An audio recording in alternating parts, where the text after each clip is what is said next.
Hello friends, welcome to பிரிசி arts. இன்றைக்கி வந்து நம்ம ரவை தேங்காய் வச்சு ஈஸியாக சிம்பிளாக பணியாரம் செய்யப்படும். இது ஈவினிங் நேரத்தில் மழை பெய்கிற டைமில் வந்து இந்த மாதிரி செஞ்சு கொடுக்கும்போது எல்லோரும் நல்லா விரும்பி சாப்பிடுவாங்க.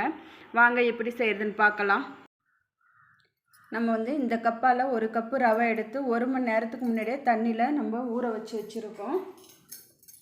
இங்கே பாருங்கள், இந்த அளவுக்கு ஊறி இருக்குது. 1 மணி நேரத்துக்கு முன்னாடி நம்ம தண்ணியில் ஊற வச்சுப்போம். இதை நல்லா மசிச்சுக்கலாம்.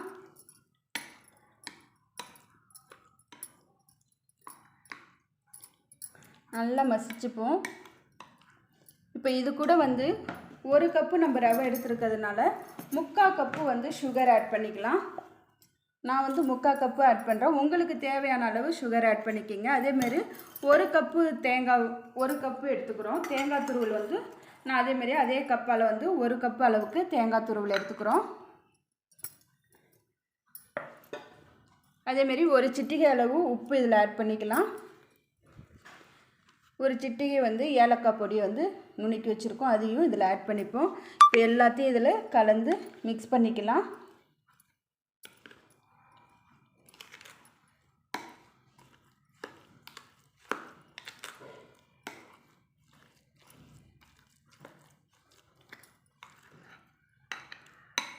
எல்லா இடத்துலையும் படுற அளவுக்கு மிக்ஸ் பண்ணிக்கலாம்.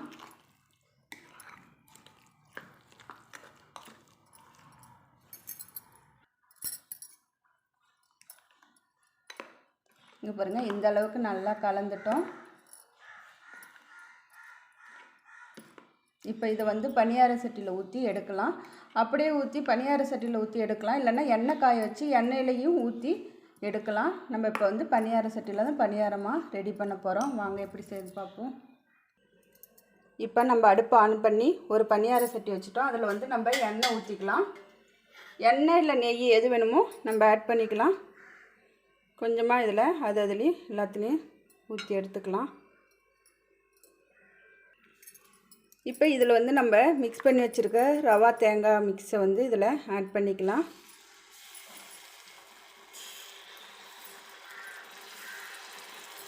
நம்ம அடுப்பை வந்து ஸ்லோ ஃப்ளேமில் தான் வைக்கணும், ஹை ஃப்ளேமில் வைக்கக்கூடாது, தீஞ்சிரும்.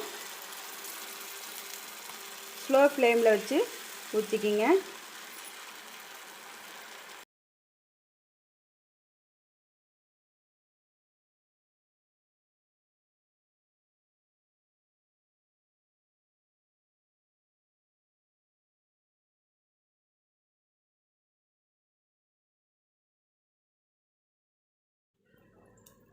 இந்த பணியாரம் வந்து ஒன் சைடில் வேகிறதுக்கு வந்து 3லேருந்து 5 நிமிஷம் ஆகும். அதுக்கப்புறம் நம்ம திருப்பி போட்டு எடுத்துக்கலாம்.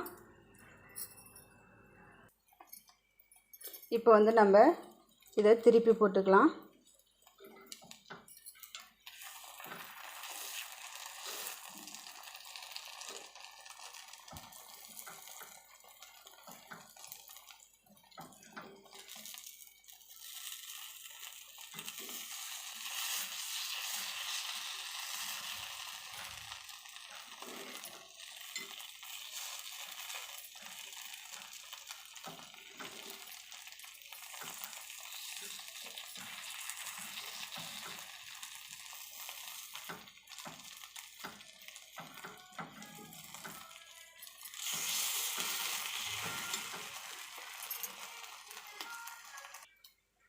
இப்போ நம்ம எல்லா பணியாரத்தையுமே திருப்பி போட்டுட்டோம். நம்ம ஈஸியாக சிம்பிளாக வீட்டில் இருக்கிற பொருளை வச்சு நம்ம செஞ்சிடலாம். ஈவினிங் பசங்க ஸ்கூல் முடிஞ்சு வரும்போது இந்த மாதிரி ஸ்நாக்ஸ் செஞ்சு கொடுக்கும்போது ரொம்ப விரும்பி சாப்பிடுவாங்க. இது செய்யறதுக்கு என்ன, அந்த ஊறுற நேரம் மட்டும்தான், மற்றபடி நம்ம சீக்கிரமாக செஞ்சு முடிச்சிடலாம். மேலே கிறிஸ்பியாகவும் உள்ள சாஃப்டாக நல்லாயிருக்கும் டேஸ்ட்டாக. இப்போ பணியாரம் ரெடி ஆகிடுச்சு. நம்ம எல்லாத்தையும் எடுத்துக்கலாம்.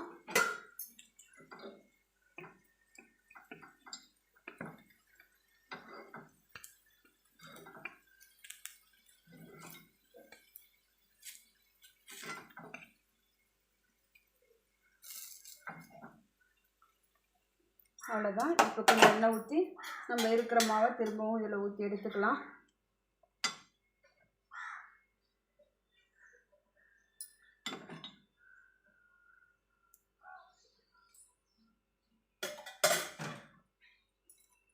அதே மாதிரி திரும்ப ஊற்றும் போது மாவை நல்லா கிண்டிட்டு ஊற்றுங்க. ஏன்னா மேலே தண்ணியாகவும் கீழே போய் மாவு தங்கிடும். அதனால் ஃபஸ்ட்டு பணியாரம் ஊற்றும் போது சைடில் ஊற்றிட்டு தான் அப்புறம் நடுவில் ஊற்றணும். ஏன்னா சைடில் வந்து தீ கம்மியாக இருக்கும், நடுவில் தான் தீ நிறையா இருக்கும். அது சீக்கிரம் வெந்துடும் அப்புறம் ஓரத்தில் வேகிறதுக்குள்ள. அதனால் ஓரத்தை ஃபஸ்ட்டு ஊற்றிட்டு அப்புறமா தான் சென்டரில் ஊற்றணும். இப்போ இது வேகட்டும். இப்போ இந்த பணியாரத்தை நம்ம திருப்பி போட்டுக்கலாம்.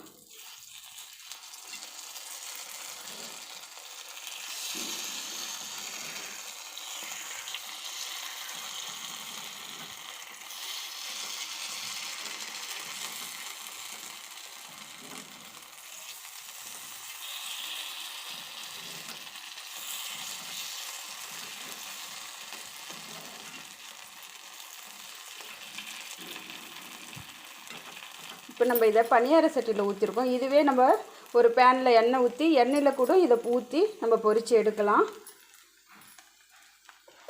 இப்போ இன்னொரு சைடு வேகட்டும். இப்போ வந்து இன்னொரு சைடும் நம்மளுது ரெடி ஆயிடுச்சு. இப்போ நம்ம எல்லாத்தையும் எடுத்துக்கலாம்.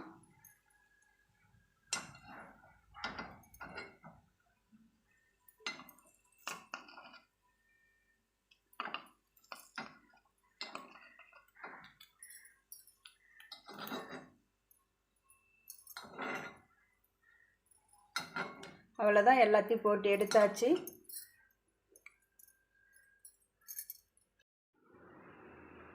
இன்றைக்கி வந்து நம்ம ரவை தேங்காய் வச்சு பணியாரம் ரெடி பண்ணிட்டோம். இது உங்களுக்கு பிடிச்சிருந்தா லைக் பண்ணுங்கள், ஷேர் பண்ணுங்கள், இந்த சேனலை சப்ஸ்கிரைப் பண்ணுங்கள். தேங்க்யூ.